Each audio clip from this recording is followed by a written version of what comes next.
Alhamdulillah Alhamdulillahilladzi hadana lihadza wa ma kunna linahtadiya laula an hadana Allah. Ashhadu an la ilaha illallah wahdahu la syarika lah wa ashhadu anna Muhammadan 'abduhu wa rasuluh. Allahumma 'allimna ma yanfa'una wanfa'na bima 'allamtana wa zidna 'ilma. Allahumma la 'ilma lana illa ma 'allamtana innaka antal 'alimul hakim. Para jamaah ingkang mugi-mugi tansah dipun muliakan dening Allah Subhanahu wa taala. Bapak Ibu ingkang kula hormati, pertama dan yang paling utama, senantiasa kita bersyukur kepada Allah Jalla Jalaluh atas limpahan nikmat dan rahmatnya kepada kita semua, sehingga pada malam yang berbahagia ini kita semua bisa diperkumpulkan dalam rangka untuk thalabatul ilmi, menuntut ilmu syar'i, yang itu merupakan perintah Allah Subhanahu wa taala dan Rasulnya.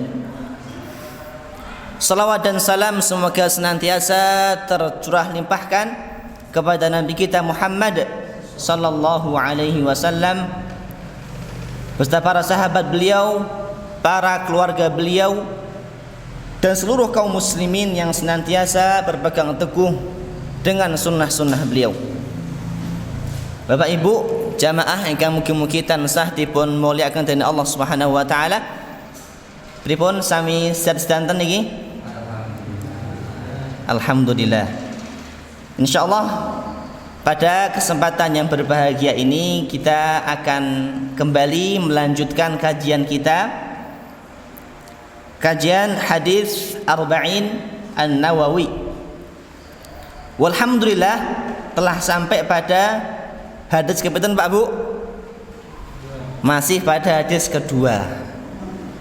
Masih pada hadis yang kedua. Hadis yang diriwayatkan oleh sahabat yang mulia, sahabat sinten? Umar ibn Al-Khattab radhiyallahu taala anhu. Sebelum kita lanjutkan Pak Bu, kita sedikit mengulang, sedikit murajaah. Pada pertemuan yang telah berlalu telah kita sampaikan tentang makna kalimat la ilaha illallah. Begitu pula telah kita sampaikan rukun dari syahadat Muhammad Rasulullah. Sampun disampaikan Pak nggih? Leres nggih? Dereng nggih? Oh nggih. Pertama syahadat la ilaha illallah. Napa rukunnya Pak Bu? Setunggal an-nafyu, meniadakan. Kaping kalih al-itsbat, menetapkan la ilaha illallah. Kita sami meniadakan sedaya sesembahan selain Allah, dan kita menetapkan bilih Tuhan yang hak untuk disembah, sesembahan yang pantas untuk disembah itu hanyalah Allah Subhanahu wa taala. Kita mboten pungkiri kathah sesembahan selain Allah. Gino mboten? Enten sing nyembah patung, enten sing nyembah sapi. Napa malih? Enten sing nyembah srengenge, enten sing nyembah kayu gede. Nah, kathah. Itenipun Pak Bu, menawi kita punika tunduk lan nggadahi rasa ajrih lan mengagungkan sesuatu, nah itu sudah disebut dengan apa? Ibadah. Karena ibadah niku secara bahasa napa? Apa-apa yang dicintai oleh Allah Subhanahu wa ta'ala min qaulin, baik itu berupa ucapan, perbuatan yang dicintai dan diridhoi oleh Allah Subhanahu wa taala.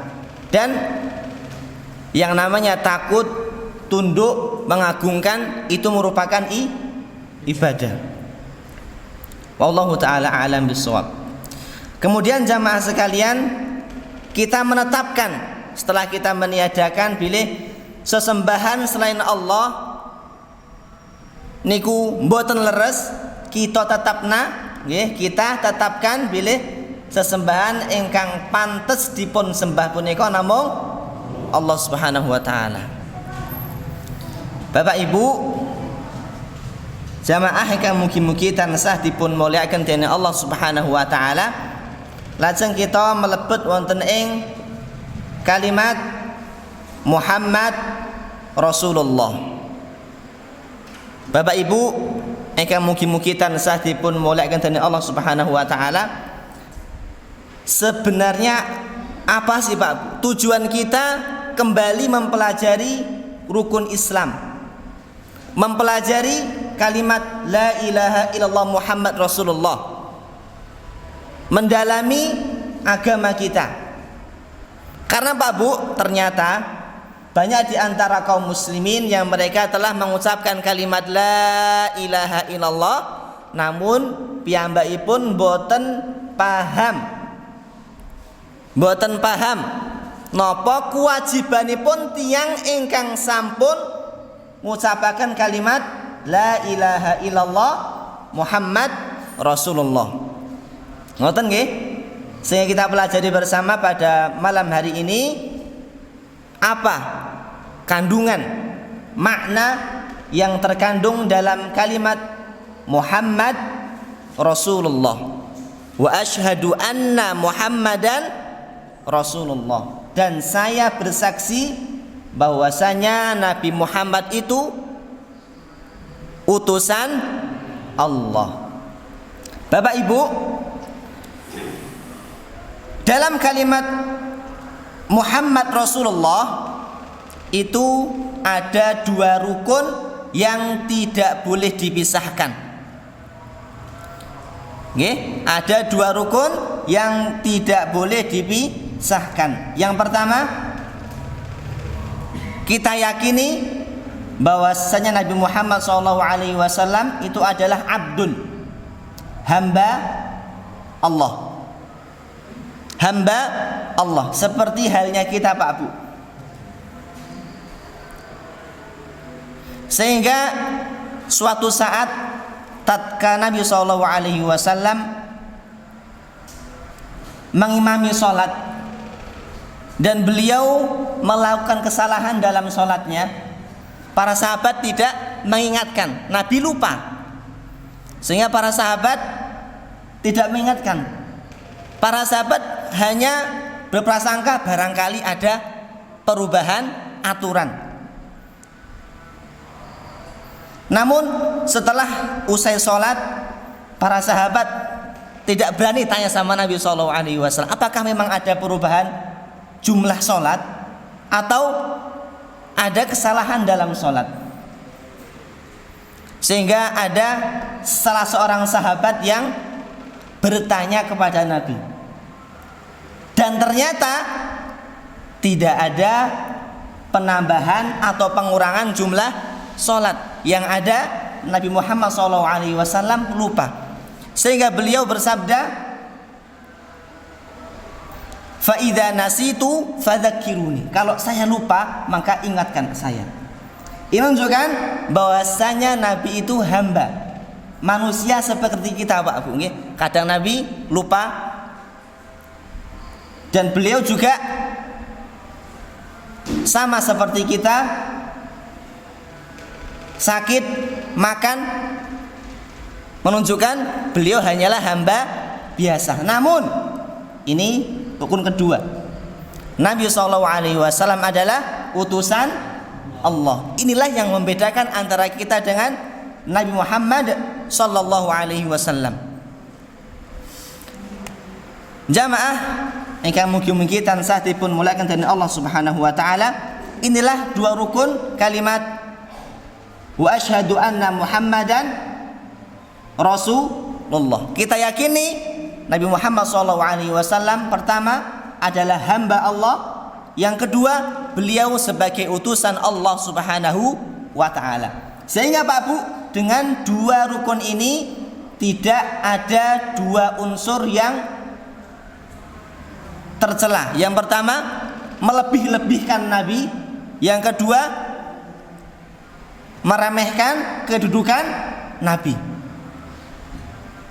Apabila kita melebih-lebihkan Nabi sampai ke tingkat rububiyah, seolah-olah Nabi, bahkan berkeyakinan Nabi SAW itu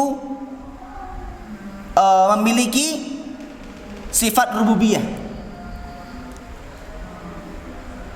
Maka apabila kita berkeyakinan demikian, maka tidaklah kita jauh perbedaannya dengan orang-orang Nasrani. Mereka terlalu melebih-lebihkan sinten Nabi Isa bin Maryam sampai ke derajat pada Tuhan. Sehingga kita yakini Nabi SAW adalah hamba Allah Subhanahu wa taala, agar tidak ada yang namanya melebih-lebihkan Nabi, namun juga tidak sampai derajat meremehkan Nabi. Kenapa? Karena Nabi SAW adalah Rasulullah, utusan Allah Subhanahu wa taala. Sehingga kita di sini memiliki sifat wasatiyah, ya, tengah-tengah antara melebih-lebihkan dan meremehkan. Jamaah yang mugi-mugi tansah dipun muliakan Allah Subhanahu wa taala, ini adalah dua rukun kalimat wa anna Muhammadan Rasulullah. Nah, yang menjadi pertanyaan jamaah sekalian, setelah kita mengucapkan kalimat wa anna Muhammadan Rasulullah, apa kewajiban yang harus kita tunaikan? Setidaknya ada 4 atau 5 konsekuensi atau kewajiban yang harus kita tunaikan setelah kita mengucapkan kalimat wa asyhadu anna Muhammadan Rasulullah. Ingkang kaping sepindah, an yuta'a fi kulli amri fi kulli ma ya'muru bihi, atau dalam kalimat yang lain ta'atuhu fi ma amara, kita taat patuh terhadap segala bentuk perintah Nabi SAW. Kita menteladani Nabi SAW. Sehingga jamaah sekalian, tidaklah sepantasnya bagi kita semua saat kita mendengar suatu perintah dari perintah-perintah Rasulullah SAW, kemudian kita bertanya, wajib apa sunnah, makruh apa mubah. Nah, sebenarnya itu ada istilah makruh, wajib, mubah, ada untuk memudahkan dalam memahami hukum. Namun apabila kita melihat para sahabat ridwanullah ta'ala alaihim, saat mereka mendengar perintah Nabi SAW, tidak kemudian bertanya apakah ini sunnah, apakah ini wajib, namun mereka sami'na wa ta'na. Mereka berusaha untuk mengerjakan perintah tersebut. Ta'atuhu fima amara, kita taat patuh terhadap perintah Nabi sallallahu alaihi wasallam. Kita menteladani Nabi sallallahu alaihi wasallam karena kita sebagai seorang mukmin yang hakiki jamaah sekalian, kedah gadai pitados keyakinan bila sedaya perintah Kanjeng Nabi sallallahu alaihi wasallam mesti bermanfaat. Mboten wonten napa? Penyebab kesialan, penyebab kerugian mboten enten. Tidak ada keburukan dalam setiap perintah Nabi sallallahu alaihi wasallam. Kita ambil contoh jamaah sekalian. Bapak Ibu menawi nggadahi toyo, teh, kopi, napa sak jenisipun lajeng kelebon laler. Diguang napa diunjuk? Diunjuk. Niku dawuhipun Kanjeng Nabi. Nabi sallallahu alaihi wasallam menyatakan, "Idza waqa'a dzubabu fi ina'i ahadikum falyaghmishu." Apabila ada lalat jatuh di minuman kalian, falyaghmishu, maka celupkanlah keseluruhannya. Lajeng Nabi SAW menyatakan, fa inna fi ahadi janahaihi da' wa fil akhari shifa. Kenapa demikian? Kenapa kok Nabi SAW memerintahkan untuk memasukkan keseluruhan dari lalat tersebut? Karena di sayap yang satu ada penyakit, yang satunya ada penawarnya. Kemudian Nabi SAW menyatakan, fa innahu yattaqi bi janahaihi alladhi fihi da' falyakmishu kullahu thumma liyanzi'hu. Nggih. Niki hadis tersebut disahihkan oleh Imam Al-Albani rahimahullahu taala rahmatan wasi'ah. Karena yang namanya lebah niku Pak Bu, kok lebah? Lalat dia yattaqi, menjaga dirinya, menjaga diri, karena setiap hewan itu memiliki apa? Alat untuk menjaga diri. Kena mboten? Kerbau enggak ada napa? Sungu.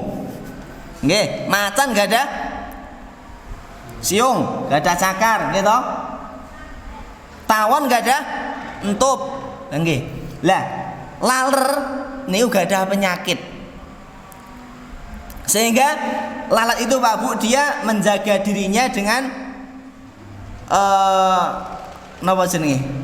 Mencelupkan bagian sayap yang ada racunnya. Sehingga Nabi SAW memerintahkan untuk mblesekne niku wau.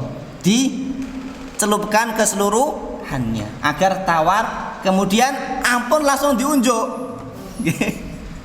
Anaknya dibuang riyen lalere lajeng dipun unjuk katen. Dan niki dawuhipun Kanjeng Nabi sallallahu alaihi wasallam.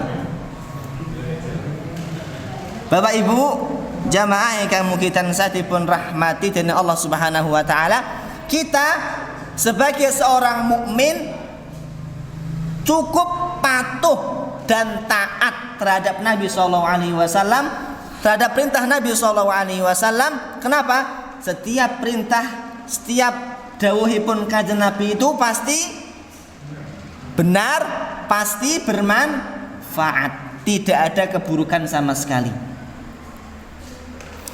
Tidak butuh kita kemudian coba dideteksi, diteliti dalam bidang kesehatan benar apa enggak perlu. Kita sebagai seorang muslim, hadisnya sahih, cukup taat patuh, sami'na wa ata'na. Niki konsekuensi atau kewajiban pertama, taat terhadap dawuhipun Kanjeng Nabi Muhammad sallallahu alaihi wasallam. Baik niku perintah ingkang saged kita nalar utawi mboten saged kita nalar. Jamaah ingkang mugi tansah dipun rahmati dening Allah Subhanahu wa taala. Kaping kalih, ta'atu fima amara wa tasdiquhu fima akhbara, atau kita dahulukan wajtinabu ma naha anhu wa zajara. Kita sami menjauhi segala bentuk larangan Nabi sallallahu alaihi wasallam. Jamaah ingkang mugi-mugi tansah dipun rahmati dening Allah Subhanahu wa taala. Apabila setiap perintah Nabi sallallahu alaihi wasallam itu pasti bermanfaat, pasti mengandung kebaikan, kebalikannya kosok wangsulipun. Setiap larangan Nabi sallallahu alaihi wasallam pasti bermadarat, pasti mengandung keburukan, baik itu keburukan duniawiyah ataupun keburukan ukhrawiyah, baik itu keburukan yang akan kita rasakan di dunia maupun keburukan yang akan kita rasakan kelak di akhirat. Sebagai contoh jamaah sekalian, Allah Subhanahu wa taala, Nabi sallallahu alaihi wasallam melarang kita makan daging-daging yang diharamkan. Hurrimat alaikumul maitah. Allah Subhanahu wa taala telah mengharamkan bangkai, waddam, darah,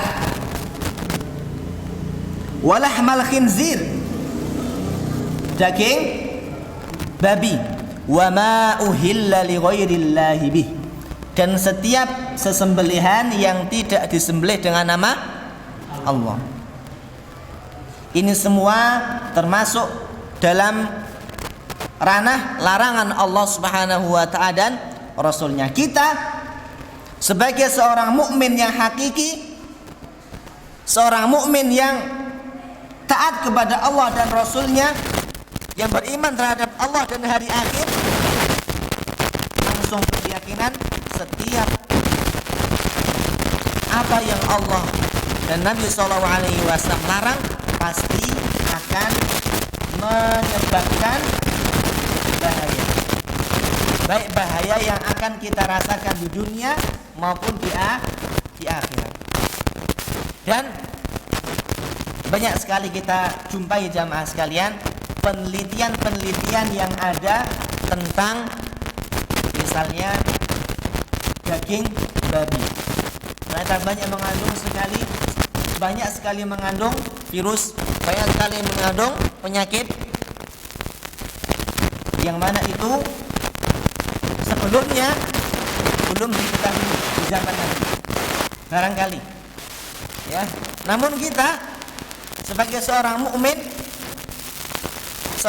ya, hendaknya kita percaya, taat terhadap segala bentuk perintah Nabi SAW dan menjauhi segala bentuk larangan Nabi SAW. Baik kita tahu bahaya atau penyakit yang terkandung dalam makanan tersebut atau kita enggak tahu.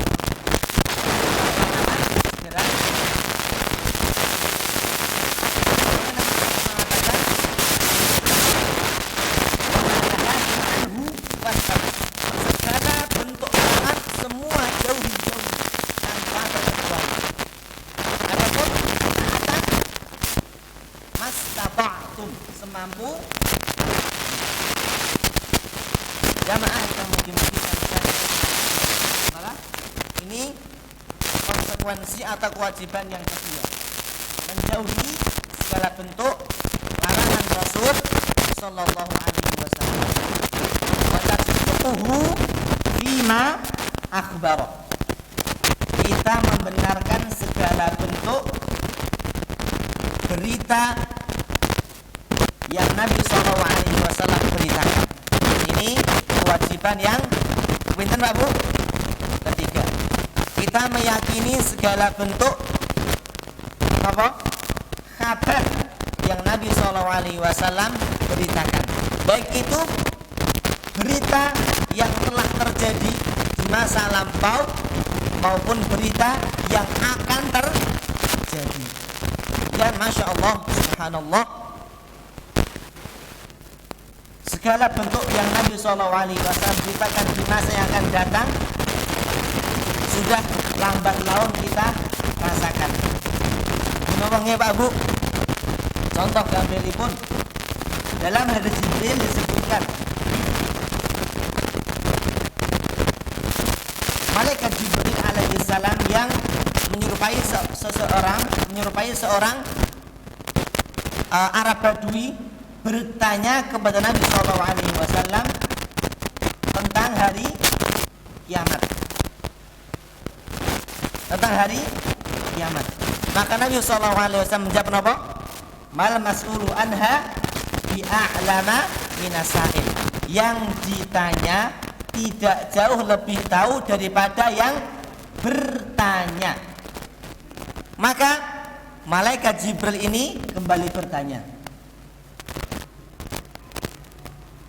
apa tanda-tanda kiamat itu? Nabi SAW menyatakan, wa antaral hufata uratal ala al-a'asyai yataqawaluna bil bunyan. Intinya orang miskin itu berlomba-lomba untuk meninggikan bangunan. Sekarang kita lihat di masa kita ini, subhanallah, pembangunan di mana-mana ada di kabupaten, dan ternyata yang membangun tidak hanya orang kaya, orang yang miskin direwangi bangun rumah meski harus utang. Ini menunjukkan kebenaran bukan di Allah. Mereka berlomba-lomba untuk meninggikan. Bukan kita nggak boleh untuk bangun rumah, bukan kemudian kita nggak boleh. Tapi di sini menunjukkan berita Nabi SAW, kelak akan ada orang yang miskin disebutkan dalam hadis itu nggak punya baju, nggak punya sendal.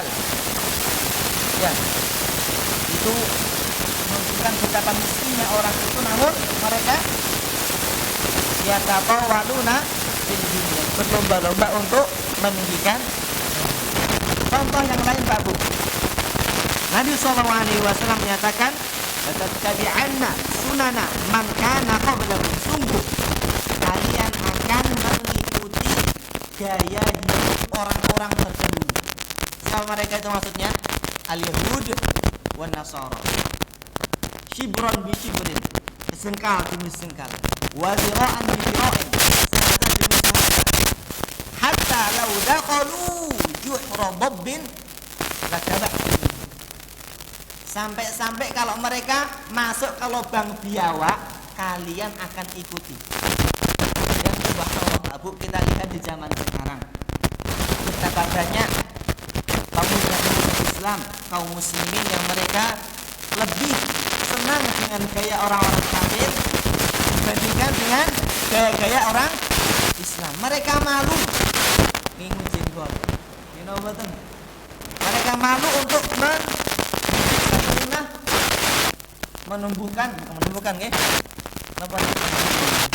memanjangkan jenggot. Mereka malu, subhanallah. Bahkan kalau dia seharusnya bisa brewoken, niku trimo di ukur halus. Malu. Mereka lebih suka dengan gaya-gaya orang-orang Korea yang notabene seperti seorang wanita, nggak punya jenggot. Ya. Bahkan mereka pun lebih enjoy, lebih bangga dengan pakaian-pakaian yang biasa mereka orang-orang kafir pakai. Mereka malu pakai koko, baju gamis, mereka malu. Mereka malu pakai peci. Subhanallah. Ini telah kita jumpai di masa kita, dan ini telah dikabarkan oleh Nabi SAW jauh-jauh hari. Latattabi'anna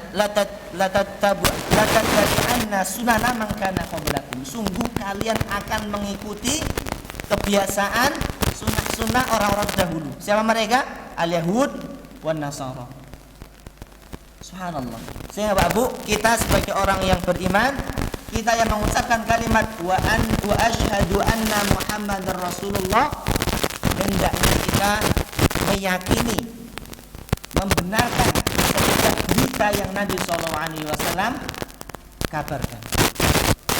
Begitu pula berita-berita atau kisah-kisah terdahulu yang sejatinya kita tidak pernah melihat. Oke? Kisah tentang Nabi Isa, Nabi Musa, kisah iblis dan Nabiullah Adam. Semua itu hendaknya kita yakini. Sehingga Allah Subhanahu wa taala menyatakan, wa innama kana qaulal mu'minin idza du'u ila Allah wa rasulih liyahkuma bainahum ay yaqulu sami'na wa ata'na wa ulaika humul muflihun. Ucapan orang yang beriman. Di situ ada inna, ada kata innama. Innama ini yufidul hasar. Kalau kita bahasa Arab itu memberikan faedah hasar.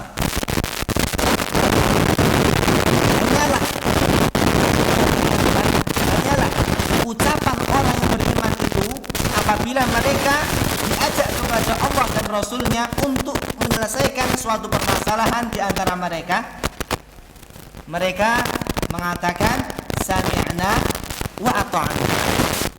Cukup dengan kata sami'na wa ata'na. Kita mendengar, kita taat. Jangan sampai kita seperti orang Yahudi, Pak Bu. Jadi pun Yahudi ini, Pak Bu, mereka mengatakan kepada Nabiullah Isa, sami'na wa asaina. Kita mendengar, kita langgar. Kita mendengar, kita maksiati. Seorang mukmin mereka mengatakan sami'na wa ata'na. Baik itu berupa berita yang bisa kita nalar ataupun tidak bisa kita nalar. Jamaah yang mungkin tanusati pun mulai ketika Allah Subhanahu wa taala. Berikutnya di antara kewajiban bagi orang yang mengatakan atau mengucapkan kalimat wa anna Muhammadan Rasulullah adalah wa alla yu'badallah illa bima syara'a. Dia tidak beribadah kepada Allah kecuali dengan apa yang telah disyariatkan. Sebuah kaidah yang sangat bagus yang hendaknya kita pahami dan kita hafal, Pak Bu, bahwasanya hukum asal ibadah itu haram. Al aslu fil ibadati al haram hatta dallat dalil ala tasyri'ihi.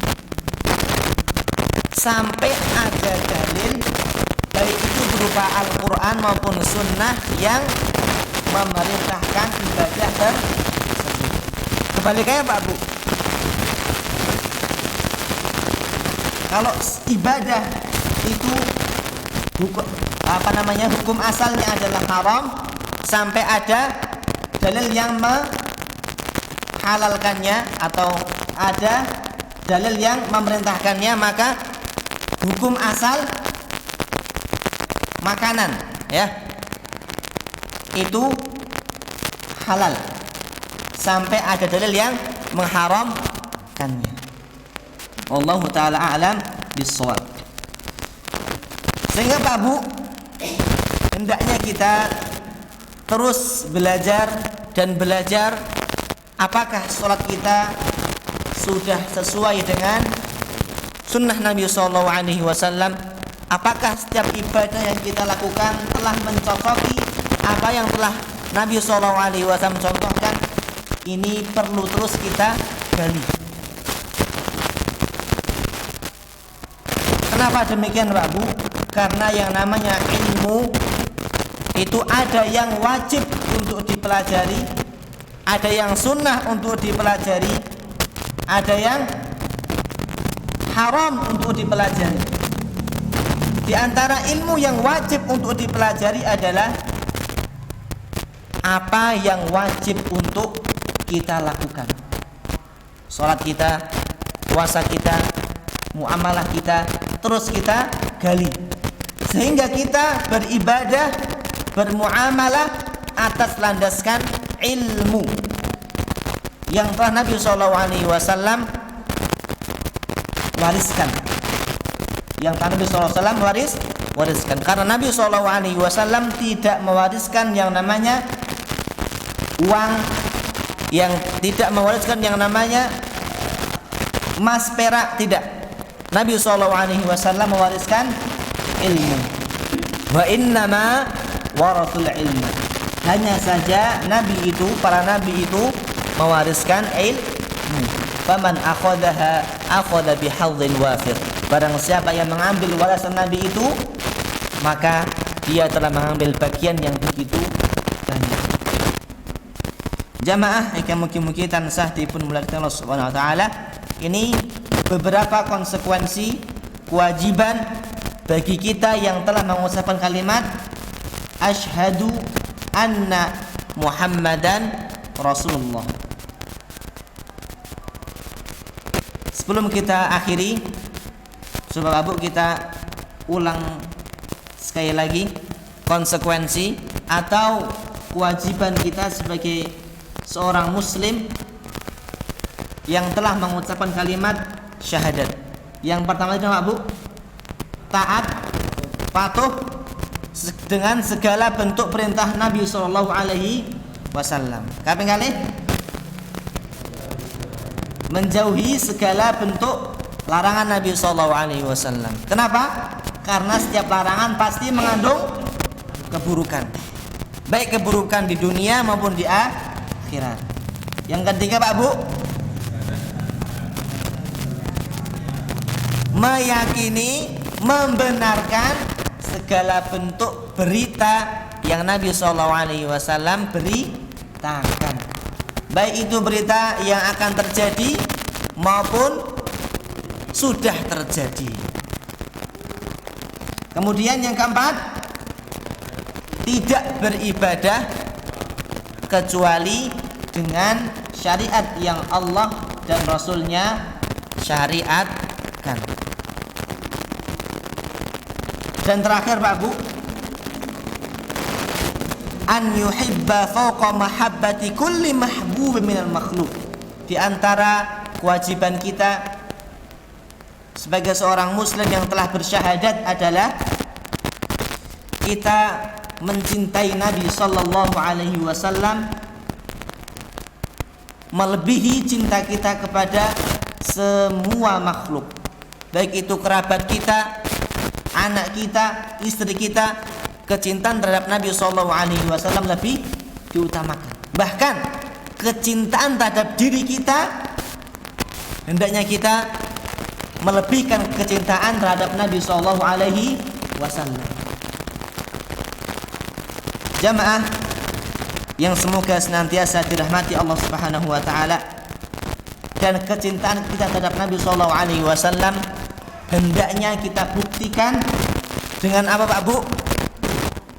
Menteladani dan mengikuti Nabi SAW. In kuntum tuhibbunallah fattabi'uni yuhibbukumullah wa yaghfir lakum dzunubakum. Jika memang kalian benar-benar cinta kepada Allah, maka ikutilah aku, maka Allah akan mencintai kalian. Jamaah yang senantiasa dirahmati Allah Subhanahu wa taala, itu beberapa konsekuensi kewajiban yang hendaknya kita berusaha untuk jalankan sebagai seorang muslim agar kalimat tauhid la ilaha illallah Muhammadan Rasulullah ini menjadi pondasi yang kokoh bagi kita. Karena sejatinya kalimat tauhid la ilaha illallah Muhammad Rasulullah adalah pondasi bagi bangunan agama kita. Semakin kuat pondasi agama kita, maka akan semakin kuat pula bangunan-bangunan yang akan dibangun di atasnya. Namun setiap kali pondasi itu rusak, keropos, tidak kuat, maka kehancuran bangunan itu adalah kehancuran bangunan itu pasti akan terjadi. Pasti bangunan di atasnya akan roboh. Dan secara umum Pak Bu, jamaah sekalian, konsekuensi dari kalimat La ilaha illallah Muhammadun Rasulullah adalah al-ikhlas wal mutaba'ah. Ikhlas ini adalah konsekuensi dari kalimat La ilaha illallah. Mutaba'atur Rasul, mengikuti Nabi SAW adalah konsekuensi dari syahadat wa anna Muhammadan Rasulullah. Dan keikhlasan serta mutaba'atur Rasul ini adalah syarat sahnya suatu ibadah. Dua syarat ini bagaikan